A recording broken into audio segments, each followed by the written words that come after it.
Verbals kumakalat sa social media na patay na si PRRD. Hahaba po buhay niyan. Tignan nyo si Arnold Clavio, buhay pa hanggang... Si Noli de Castro, buhay pa hanggang ngayon. Hahaba po tuloy buhay ni Tatay Digong yan. Chinichismis niyo eh. Boss Bad, so tumang pinalitan na ang Senate President? Hindi pa po. Si Tito Soto pa po. Ang dali lang naman mag-likes yan. Correct, Henry Cortez.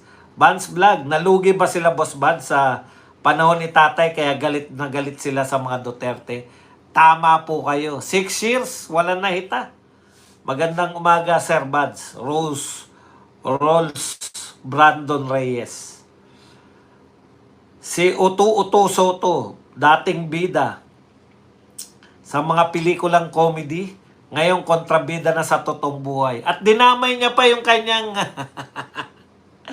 Ang masakit nito, dinamay niya pa yung kanyang pamangkin sa kanyang pagkamuhi sa kanya ng tao eh. Nadama yung pamangkin eh. Nawala tuloy yung aura ni Vico Soto, no? Have a great blessed day morning. Sir, dapat na po at napapanahon ng wasakin ang puno, ugat at mga sanga. Sir, hirap at masyado na po sila malala ang Marcos admin. Like na ako, Boss Buds. Yan, Danilo Manuel. Galan Gemma. TY sa pakape, sabi ni Minandro Oracion, Miss Judge. Emeline Ibona. First time ko pumasok sa LS mo, Kuya Badong. Malimit, BG lang. Maraming salamat sa pagpasok. Ano ba yung BG? Tatay Badong, hindi ako naniniwalang kaya na lang takpan ng butas na meron si Kong Rido. Biro lang kung di ka pa nakipbuta. Hindi kayang takpan ng butas ni Redon. Yan, nag-likes na ako, Badong. Pambehersky na talaga si Buds. O, yung mga nagtatanong po kung ako ba yung magla-live sa boxing, hindi na po. Ipapaubaya ko na sa mga nagtsatsaga sa boxing. Kasi, biruin nyo lumalaki po views nila pag may mga malalaking laban eh. Kami sa boxing, ganun eh. Lumalaki views namin pagka... Tapos ako, hindi ako nag-ano ng boxing. Nanakawan ko pa sila ng views. Paubaya ko na yan sa mga nagtsatsaga sa boxing.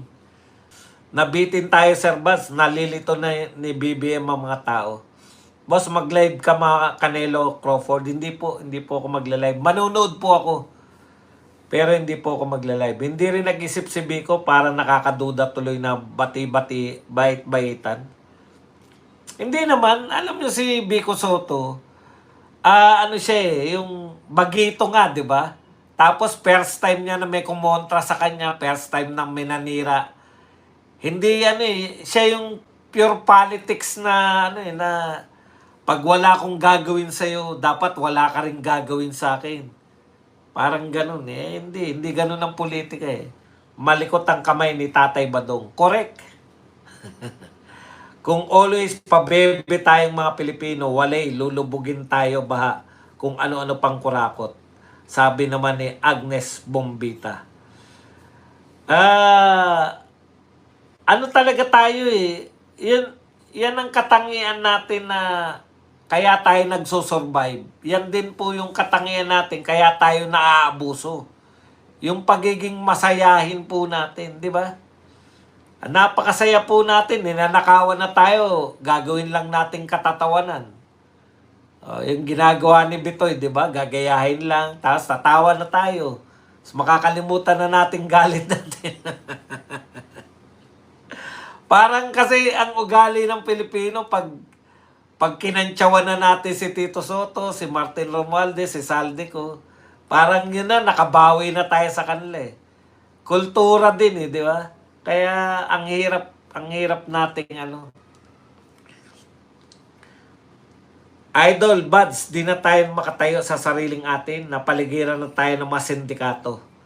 Pero naniniwala naman ako na isang presidente lang yan, titino na naman.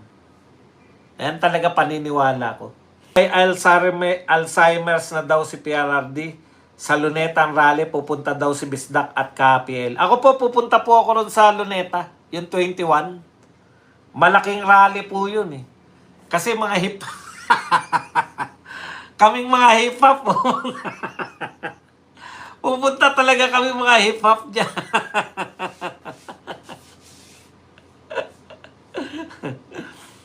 Tatay Badong, breaking news. Nasolusyonan ni Kiko Matching ang problema ng flood control. Gusto niyang ilipat lahat ng pondo sa libreng almusal program. Galing eh, no? Alam niyo, sa totoo po, tama, ako naniniwala na ako doon. Ang dami na po nagsabi. Bago sila magtayo ng flood control project, bumabaha pero na bumababa agad yung baha.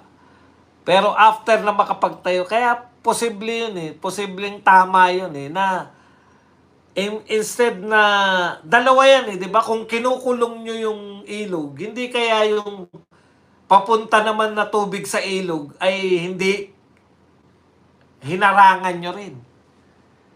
Imaginein po ninyo yung ilog na walang harang. So kung galing po sa kung saan man ang galing, malaya po silang pupunta sa ilog, di ba? Kung harangan mo yan, yun lang po no? Napakasimple lang po. Harangan nyo yung mga magkabilang ilog. Tama yung ilog, mahirapan ng sumampa. Ang problema, yung mga pag-umulan, dati dumidiretso lang sa ilog. Saan na ngayon dadaan? May harang. Kaya dapat talaga scientific yung paglalagay niyan. Yung iba naman, tinatasan yung mga kalsada para hindi ang dami ko nakita sa Makati, sa Maynila, na yung second floor na yung bahay. Yung kalahati na ng first floor, yung kalahati na, kaya yung bumibili sa tindahan, nakayuko eh. Pabili nga po, dahil nasa ilalim ng tindahan, sa katataas. Ano epekto nun? Sa tingin nyo? Yung tubig naman, hindi naman, di ba?